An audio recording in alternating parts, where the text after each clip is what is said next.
Hello, friends. I'm Devendra, your host for the podcast, and you're listening to Life of a Researcher Stories Beyond UI. Hello, friends. Welcome back to the second part of the interview with Professor Kirti Mishra. Kirti is a faculty at IIM Udaipur in the area of OB and HR. So, Kirti, carrying on from the previous episode, when you're talking about the culture differences between the two countries, and even earlier while responding to the question of why you wanted to be researcher, you spoke about the importance of a mentor. Yeah, Right. And here in India you will also find students, they get quite a lot, I mean quite lost and times overwhelmed, yeah, because people have different styles of working. Uh, so so how do you help those kind of students, or no students sometimes feel uh, so say they get into a imposter syndrome kind yeah, of thing, where they feel that no, hey, I'm not working 7 hours, 7 days a yeah, week, 24/7. yeah. No, so am I doing the right thing, or I'm not the kind of right fit to be Right, a fit, yeah, researcher? So how do you help those kind of students? right. I'll share with you examples of my own PhD students Hmm. here, Devendra, and maybe some insights that I have. First of all, mentoring and having a mentor is of utmost importance. You don't need multiple mentors; you need one or two max. People who you can trust. You have to be honest with them. If you're a mentee, you need to be honest with them about your strengths, your weaknesses, your vulnerabilities. um, Trust is of essence there. And you have to listen to their advice. You have to act on their advice as well.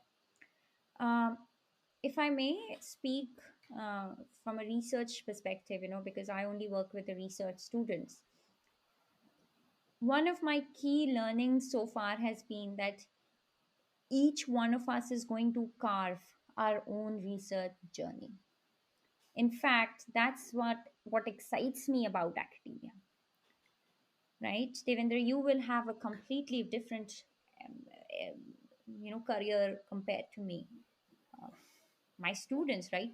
Two students, and I'll tell you, one of them has done engineering, and worked for a couple of years and is now doing a PhD. The other one Hmm. um, did her engineering, wanted to get into academia, started teaching in an MBA school, did her MBA, then she's now doing a PhD program. There Hmm. is no template. So if you see that, okay, somebody is working 16 hours over the weekend, and if you're not, that's fine. That's not your style of working. Some of us, sometimes I wish I was that. Some people will take a research paper and they'll be able to digest it in an hour. Me, on the other hand, it takes me a day or two to understand what is being talked about. So you see, automatically I Hmm. will have to work over the weekend. But that doesn't mean that Hmm. a person who's not, there's something wrong with them. So, especially in academia, I think it is very important to understand, and you'll do yourself a lot of good if you get this in your head. Every research journey is different. Our Hmm. motivations for getting into it, our strengths that allow us to be a part of this community, they are all very different. The kind of research that we do is also very different. If you're working with secondary data, for example, if you're working with databases, then you might not see. Then what will happen is you don't have to go through the process of data collection, but data Hmm. analysis might be a different thing for you, right?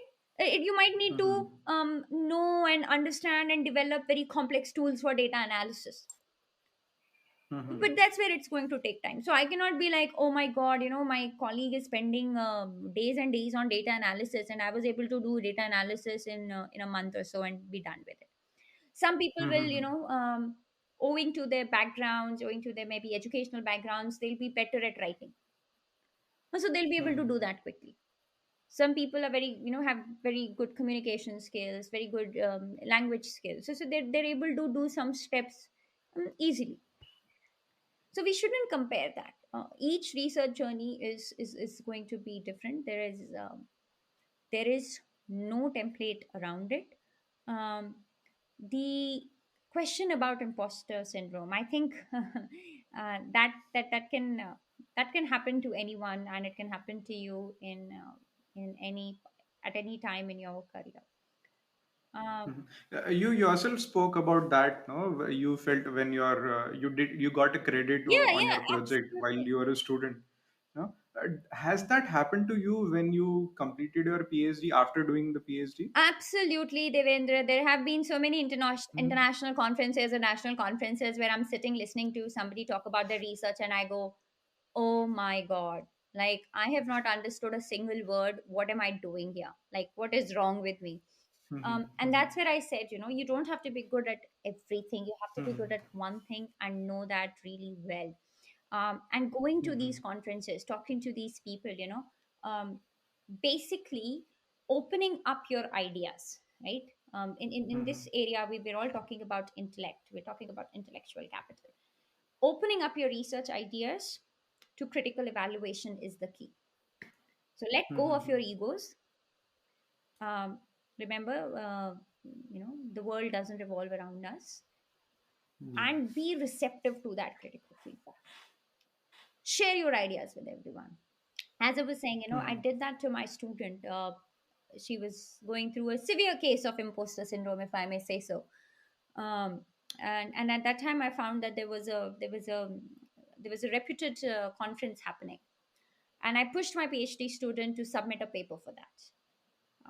Mm-hmm. And I knew that, and this is where I think the mentors play an important role. Um, because I work with her, I knew, you know, that she belongs here. But she has Mm-hmm. those doubts. And I knew at that time that no matter how many times I say it to her that, dude, don't worry, you belong here and you've made it and you have, you'd be a great addition to the academic fraternity. But she wasn't going to find a lot of value in that. So putting that into a conference, and I remember the day she got a notification that it had been accepted, and my work was done there, Devendra, right? That so that Mm-hmm. external, but this is where it's important that we keep our egos aside. We have to understand, Mm-hmm. in this field, nobody's personally attacking me. People are Mm-hmm. critically evaluating our work, and we have to, Mm-hmm. and we have to push ourselves to get our work out there so that other people are evaluating it and they're giving it that feedback, because that's how you'll improve, and that's where you will realize that you do belong here.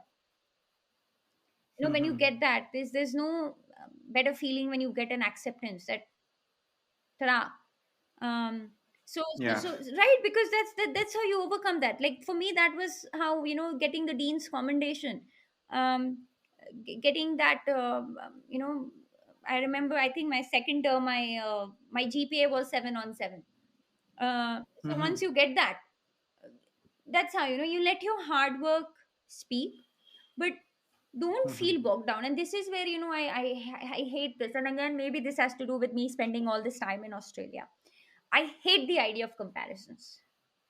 I know in Mm-hmm. India we tend to do that a lot, right? In schools, Yeah. उसके number इतने Yeah. आए versus मेरे number कितने आए. Yeah. I think if you start doing that in life in general, and especially in academia, it will not work.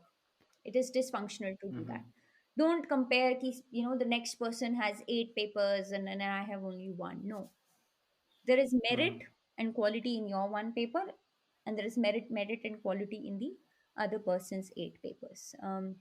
The Mm-hmm. kind of research that we do, the kind of research settings in which we work are so Mm-hmm. diverse. That's why I think, don't ever compare that. It's taking me more time, or why is somebody working over the weekend. um I Mm-hmm. mean, like, for example, I subscribe to the fact that I can only do, at a stretch, Devendra, I can only do 4 hours of actual intellectual work. Mm-hmm. Post that, if I'm sitting in front of my computer, then it's probably Netflix. So that's me. But there are people who, my own PhD students, once she sits down, she'll be, she'll be working for around 8 to 10 hours at a stretch. That works for Mm-hmm. her.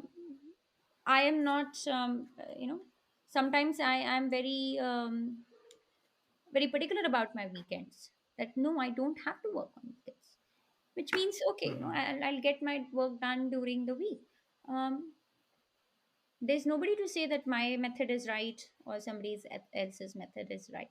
So it depends on you. Mhm. But so you should work over a weekend if you feel that okay, my work is pending and I can improve the quality, not because you see ki somebody else is working over the weekend. Yeah, And a lot of point. times, people also forget. At least my experience has been the way that sometimes you also need to take a break from your research. Uh, I mean, I do a lot of qualitative work, and I find that it really helps in reflection. To keep it Mhm. aside, you know, don't think about it, and then you come Mhm. back later. Mhm. And I'm not kidding, Devendra. It has happened to me so many Mhm. times, especially when I'm in the midst of data analysis, that I leave it for a couple of days, and then you come back to it, Mhm. and then you will see that your mind is now looking at it through a different lens. So we Mhm. always talk about, especially in qualitative, like we need a fresh pair of eyes. You yourself Mhm. come up with those concepts and analysis. So it's what works for you. The best way to deal with imposter syndrome is, a, be honest to yourself that this is Mhm. what I'm good at. And you don't have to be good at everything, but pick that thing, right? Let's say it's quantitative data analysis. Like, I'm going to be the best at quantitative data analysis. So be honest. If you're not honest with Mhm. yourself, then there's a reason that you feel that you don't belong. And the second thing Yeah. is, don't compare yourselves with other people's work and research journeys. And constantly look for feedback. We are very lucky, um, even in India and overseas, that there are so many people who are part of our academic fraternity, who are more than willing to help others in terms of feedback and in terms of critical evaluation of their work. So let go of your egos and let go of your egos and push your work so that other people are giving you feedback and they're evaluating it. And remember, Mhm. nobody's personally attacking you. They're only talking about Mhm. the ideas. They're only looking at the product and giving feedback, right? Nobody hates you. Mhm. That's not where it's coming from. Sometimes I see that at conferences, right? When you get comments, people Mhm. get a bit, "Arey, end of the world." And no, it's not end of the world scenario. It never is the end of the world scenario. Mhm. Just remember that people are talking about your work, and they're talking about how it can be improved. Uh, that Mhm. critique doesn't mean that you are being pulled down. It Mhm. means that you are being shown a way to improve and move up. So that is really important. I found that's why I encourage, like I said, I encourage all my students, put your work out there, send it to conferences, because you will get feedback, and Mhm. my job is easy. Yeah. So Kirti, back again to your research, which you did in Australia. So your major part of your research was on climate Yeah. change, and I'm sure that must have been quite an interesting topic because you did your PhD Yeah. on that, and definitely you must have interacted with community and many people while doing that, and would have learned something from them. So, can you share some of the top learnings while doing that, which has never been part of any of the publications? Right. It was a massive. It was so fun and so challenging and so interesting. I did qualitative work, um, and I was looking at the climate change responses of the energy sector in Australia. Uh, Politically speaking, it is one of the most heated topics in Australia. Mhm. Um, a lot of prime ministers have lost their Mhm. jobs because of their policy on climate change. Mhm. In fact, while I was writing my thesis and I used to, curse at them, um, three prime ministers were changed in that time, which meant I had to learn and write about three different policy mechanisms. Um, and it's a funny thing, like with qualitative work, there is so much. You get connected to people. One of the things that one of the key things that I learned was the complexity of the world that we find ourselves in today. with climate change, right? Energy company, it's so easy to say that let's let's move into renewable energies. And one of my participants had shared this. He was a miner working in a coal mine, and he said to me that I'm ashamed of the work that I do here. I work at a coal mine, but that hasn't always been the case. There was a time when miners and coal mining, it was the backbone of our economy. We were almost, we were loved and revered in the society, the miners. And now what happens is, every second day, if I look at the newspaper, I see that my workplace is on the front page, and people saying that we need to shut these coal mines immediately. And he said that he felt that his son is ashamed to say that, my father is a miner and my father works in a coal mine. That has always stayed with me. I did not address that in my thesis. My thesis was looking at the organizational responses, because to me it felt like, a massive macro topic and how it impacts every individual. For this person, what it meant, and it shook the core of who he was. um, it it opened my eyes to a certain extent as well, in learning a critical thing about research, that we can't do everything in one project. um, Especially when you are dealing with primary data, you will find that many interesting things will happen, and you can't, it's not possible for one to address all of these things. So don't be too hard on yourself. You car park these ideas, and you come back to them. um, the second thing I learned is also that, when we the role of empathy and the role of the researcher, it's not just that, when you're doing primary research, that I should be great at doing a literature review, I should be great at doing analysis. But I think specifically when you're talking about collecting primary data, you're talking to people. Connect to them as individuals, showing them respect, because I felt for this individual to share that with me. And like I said, that was not part of my research. I wasn't looking at individual responses, or what individuals are going through. But for him to share that with me, and for me to hear him out, and give his opinions the respect that it deserved. I think that's also a part of being a good researcher. You need to respect your participants. You need to create a safe environment for them to do research. Another interesting thing that I can share with you is the number of emails that I had to write. Because I was interviewing the entire sector. So I had organizations working in the energy sector. I had NGOs. I had policy organizations. The all the organizations working in the entire energy supply chain. Um, and so I used to joke that I've probably written more emails than the number of words in my thesis. And mind you, my thesis was 100,000 words. But that was important, Devinder. And I think that little bit, because I am still in contact with most of my research participants.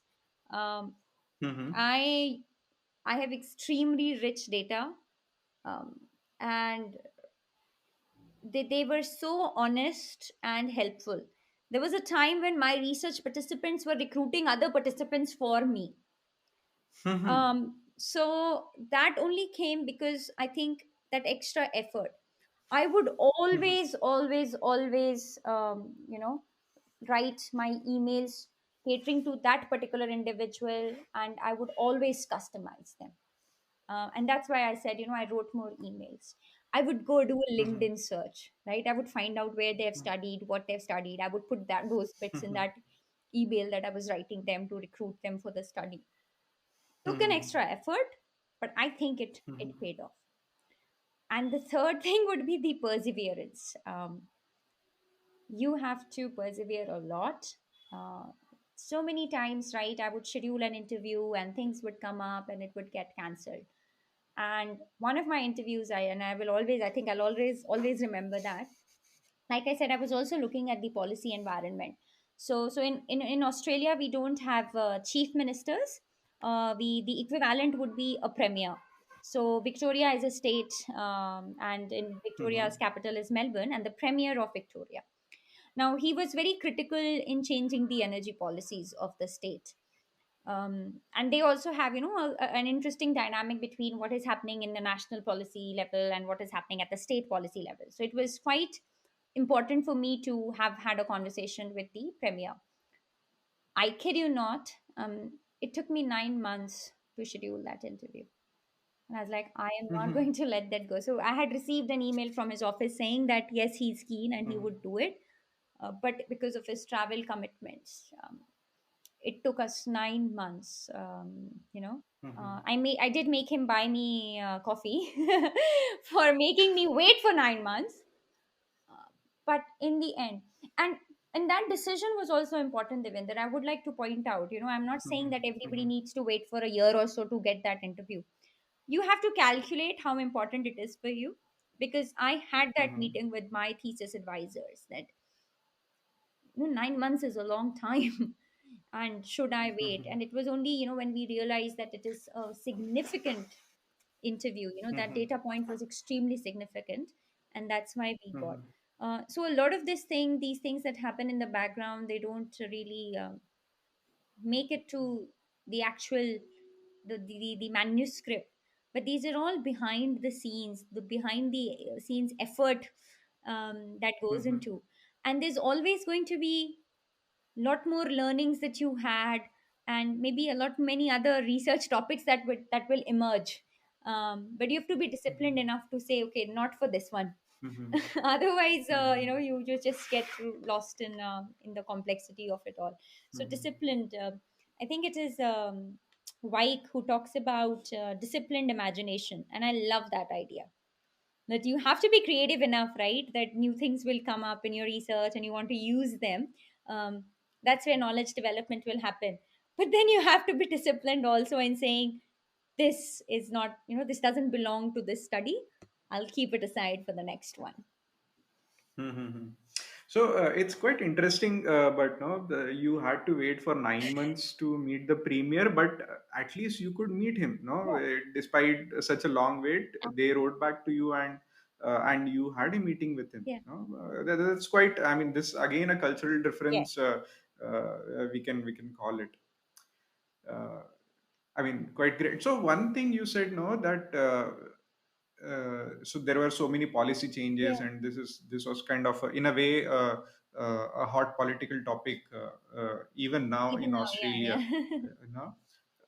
And getting information from these people regarding such a topic is, did they look at you with suspicion when you first went in? Hmm.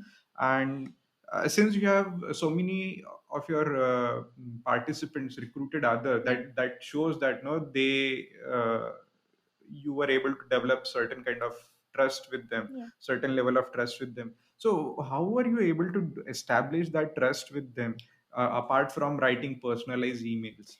I think being authentic and being upfront. Um, the biggest one was, so one of the bigger, Australia has three really big energy companies. And we'd Mhm. written to all three of them to be the focal organization. And I actually went and presented my study in front of them.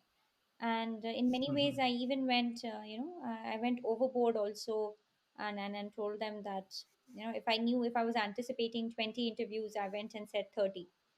um, I was very upfront about the outcomes of the research. I was upfront in saying that, listen, there might not be enough because I'm doing an explanatory study, it's a qualitative study. Um, I might not be able to bring you something tangible. Um, Mhm. I'm not creating a model wherein you can fit in a number and it tells you, Mhm. it's not one of those Mhm. studies. I explained to them that it was also not a survey study. So it is Mhm. quite likely that I am going to request a lot of time from you. and maybe even conduct follow up interviews. I will come and sit in your meetings also. So that really, I think that's where the trust was established.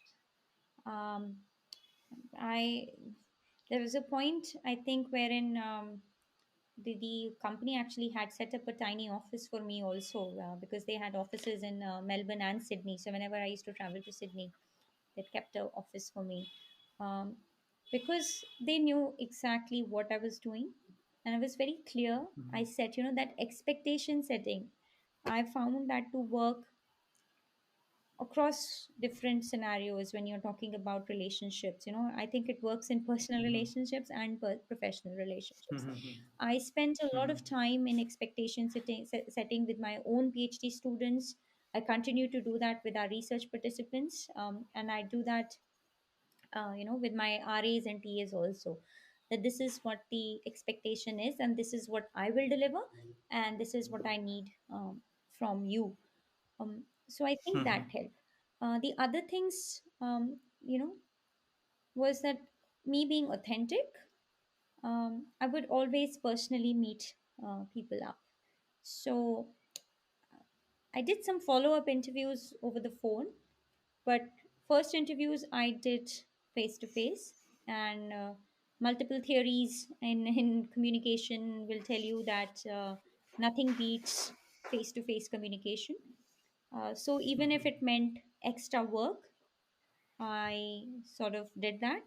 I continue to do that now, that if possible, first couple of meetings should be face to face, so that our body language tells a lot, and they could trust me. And then there's little practices like, I would never send an email to reschedule a meeting, um, like, because the project is very important to me and I wanted them to know it. So I was never the one who was saying that, okay, I can't do these days, or I can't do this day, or I can't come. I was always like, dude, this is my bread and butter. This is what I'm living for. So you tell me, and I'll be there on the day at the time that you want. Not canceling appointments. Um, Once I had done the transcribing, or I would always share the transcripts with my participants, that, do you want to look into this? um, During the project also, whenever I had, when I was writing the insights, I would ask them, do you want me to come and share this with you? um, so even so making them, keeping them aware of the entire process and what I was doing, and me being there physically, really helped. So, it was me being authentic. I did not I didn't, I didn't just to get them. I didn't say, Ki, nahi, I'll be able to produce this thing for you, or I'll write this for you. No. I was honest from day one that maybe you will not get anything out of this which is of use to you per se. Um, it's more of a reflective exercise. Um, I think that really helped with the trust. That I clearly set the expectations. They knew from day one that, okay, this is not survey, this is interviews, and this is what we need. So, I worked a lot for that. I kid you not. I think I worked a month and a half on the presentation that I had with the companies, the first presentations. But I had thought of everything. What could be their inhibitions, and how am I going to mitigate them? Um, that's really important. We have to appreciate, they're giving us time, Devendra, and it's they're giving us a lot of their time, so we have to be respectful of that.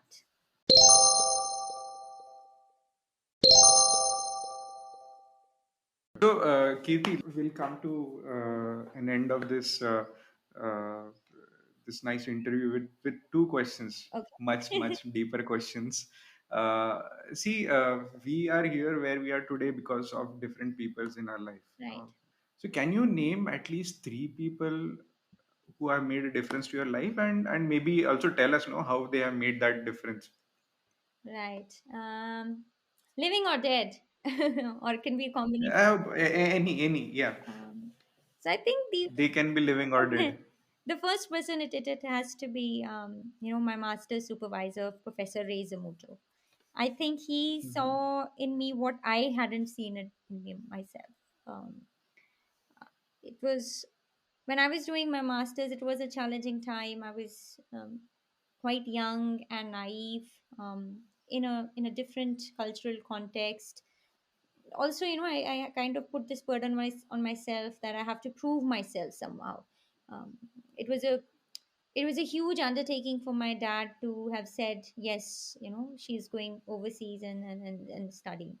um, like I said, we do come from a conservative family in Uttar Pradesh. um, None of my cousins have really studied a lot.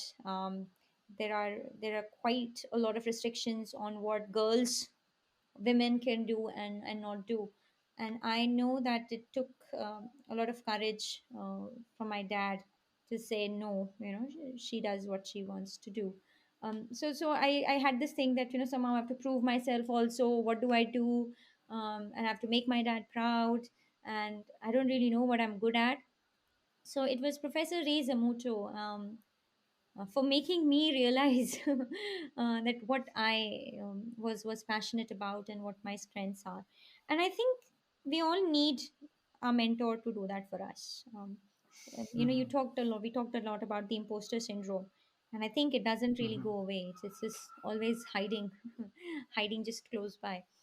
So we need those mentors who are telling us that, listen, this is what you're good at, and here's the evidence. And um, for him to have shown the faith in me and to have taken me up as a master's research student, um, uh, that it has changed my life forever, hasn't it? Because if it wasn't for him, I wouldn't be here talking to you.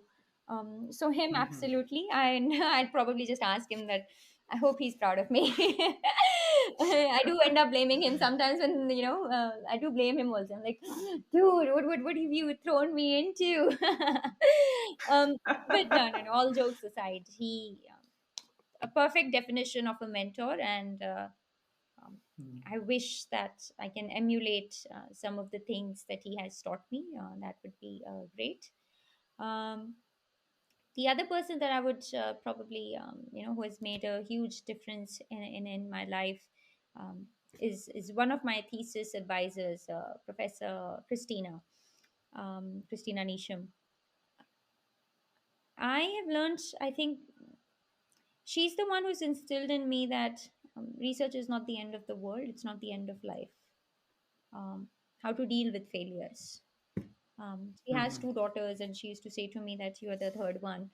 Um, and maybe it connects to the differences thing also, Devendra. But I was just talking to her day before yesterday, and every time we have a meeting, we meet up. It's always about, Kirti, how are you doing? How is life going? And it Mm-hmm. made a huge, huge difference.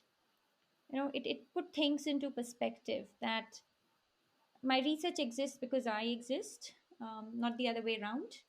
And take a step back, take a breather. Like I said, sometimes we have to let it go also. We have to look at the bigger picture, not get bogged down Mm-hmm. by everything that's happening. Rejections will be there, but life goes on. We have to be thick skinned, Mm-hmm. and we have to look at the bright side of failures. Um, and more importantly, so when I was doing my PhD, in Australia. This is, I'm talking end of year 2015. This is, close to the Christmas holidays. And my dad, and you would know this, your background, you will understand. I think I've told you. So my dad is a glaucoma suspect, and he's always, managed his Mm-hmm. glaucoma. Um, I was having some issues with my vision. I had come to India also on a holiday, but because of the age factor, none of the doctors actually felt that I should be tested for glaucoma and I should have a visual field test. But Mm-hmm. November 2015, it got really bad that I didn't know what was happening, but I felt there was some problem with my vision, and I had constant migraines. So I'd gone to the gone to a doctor. Then I saw a optometrist. Um, and I was diagnosed. I remember, right, 19th of December, I saw a specialist, and 21st of December, I needed to have eye surgeries because I had lost Mm-hmm. a significant vision in my right eye. And once when once Christina, I obviously shared this with them. The way she reacted to it um, made the world of a difference, Devendra. I wouldn't have completed my PhD if it wasn't for a person like that. Because Mhm. and you would understand, right? I suddenly had eye surgeries. I mean, I still, we have to keep putting on those drops, and uh, the drops have their own side effects. And so Yeah. what started happening was, I would have constant migraines. I sometimes, you have those light flashes and you can't see properly. Mhm. So the couple of things started happening, that I wouldn't at times be able to submit my thesis chapters on time, like not meet the deadline, because I've had a migraine attack and I've been, just not been able to do that. The second thing that happened is, uh, because my vision is now compromised. So when I would Mhm. type, there would be things, and I'm a perfectionist. Because of the vision impairment, at times when I would work sitting on my screen for longer hours, my vision would become hazy, so I wouldn't pick up on the spelling errors. Mhm. And she never made a fuss about it. And like I said, I wrote 100,000 document, 100,000 word document. um, and post that, she opened up her timetable. You Mhm. tell me, and I'll be there for you when you want to talk. Mhm. um, and I think that has had such a monumental effect. I mean, I think, you know um, I put a lot of emphasis on the role of teachers in our society. And to me, that was the perfect embodiment of what a good teacher is, or what a guru is. Um, Mhm. if it wasn't for her support, and my dad was here, so I don't have any family in Melbourne, and for her to have taken care of me like that. And like I said, every day, every time we meet, it's not Mhm. about the work, Devinder. It's always about how am I doing. And for her, Mhm. she's a full-time academic, she's teaching, she has a family, and for her to be like, it's fine, you tell me your new deadlines and we will work around them.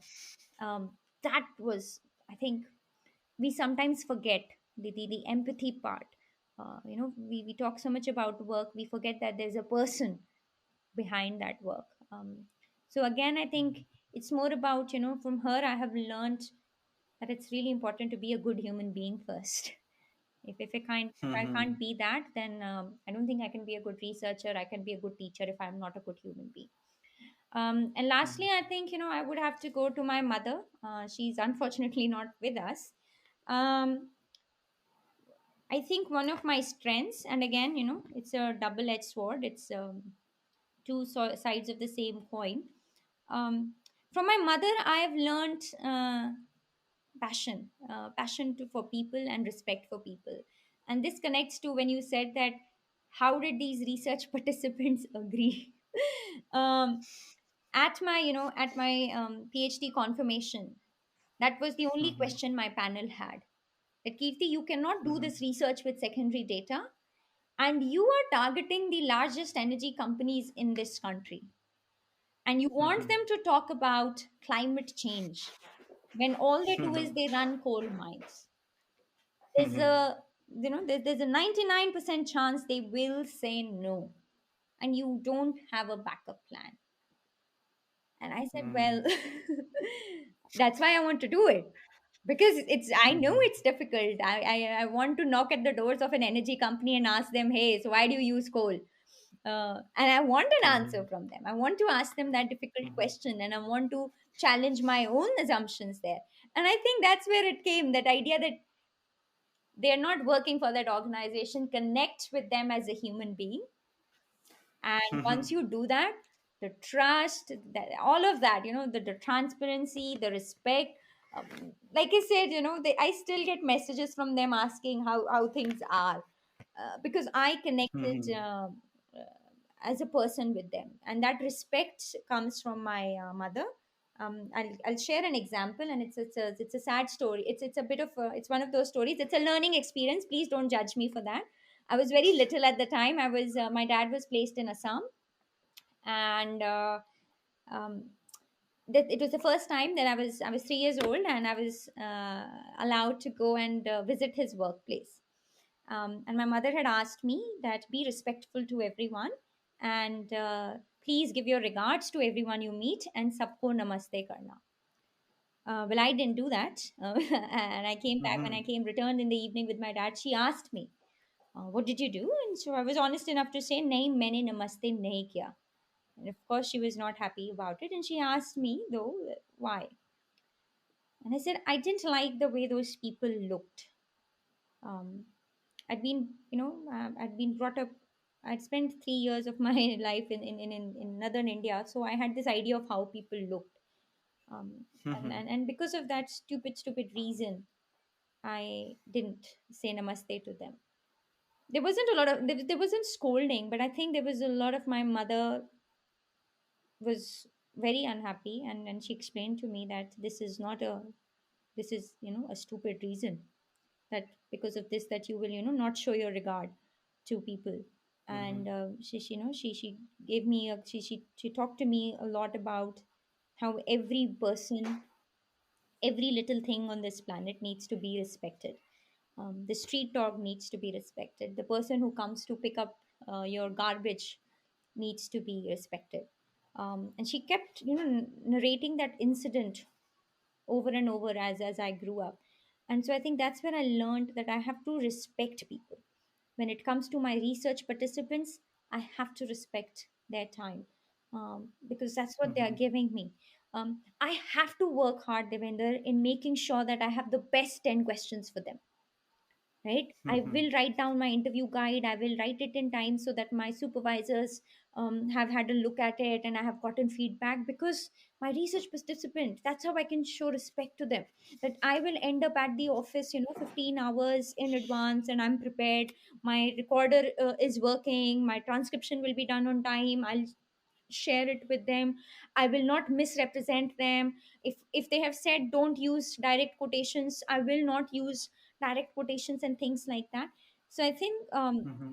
that comes from respect. So she's made a huge difference in my life. And I didn't tell you this, but my mother really wanted me to be a doctor, but this was a medical Mm-hmm. medical doctor. Mm-hmm. And now I'm a philosophy doctor.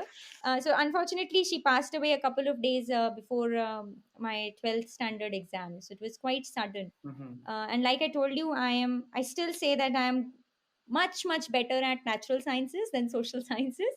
But after that experience, it was difficult for me to even go into a hospital. Uh, so I Mm-hmm. said, you know what? She didn't specify Mm-hmm. kaun sa wala doctor, Which doctor? which doctor, Yeah. right? So at the end of the Yeah. day, I do have a doctor next to my name. So hopefully, Mm-hmm. she'll be okay with it. That at least there is a doctor. So those are the three people Mm-hmm. for me. So it's so nice to know about the professors you had during your I'm very PhD, lucky, Devendra. and Very lucky. you know, I mean, it feels like a dream to me. I mean, right now, and also to know about your mother, the way she has ingrained that quality of respecting others, no matter how they look or which Yeah. background they belong. That's kind of an important quality. So looking at that, you had good mentors, you had good professors. Hmm. So if you had to say deliver a last lecture tomorrow, so So you're quite young. I'm you not saying actually that started you are my going to die soon. academic career, and you want Yeah, me to think about my last but lecture. yeah. So that's why I clarified. No, it's not that you are going to die tomorrow, but Yeah. just imagine if you have to die, if you have to deliver deliver your last lecture tomorrow. No, what will you tell your students? What would that last lecture will be about? Wow. What would be my last lecture to my students? So, uh, I've used to teach business ethics, and by no means am I a business ethics or an ethics expert. Um, but one of the frameworks that I really liked and spoke to me was John Rawls' perspective of justice. And he Mhm. has this. It's nice because it's practical. He talks about conducting a thought experiment. Wherein, let's say, this is the first day of the work. and you and I are creating that world. But you and I don't know what is our position in that world. We don't know whether, whether I will be a woman, you will be a man, whether I'll be teaching at an IIM and you'll be working at ISP. We don't know anything. Mhm. So you're just that fresh. But what we are doing is, you and I have the task of creating the principles Mhm. around which that world will function. And the moment you start thinking that, hang on, so I can also be that labor who's going to work from morning 9 a.m. to evening 6 p.m., breaking breaking stones into small pieces in 50 degrees Mhm. heat, then what kind of principles do I need to safeguard that, so that I have Mhm. social security, so that I have a good sense of life, so that I can also, I also want to have a weekend and I want to spend some time with my family. I also want to send my child to a good school so that they can get a good education. And I also want job security.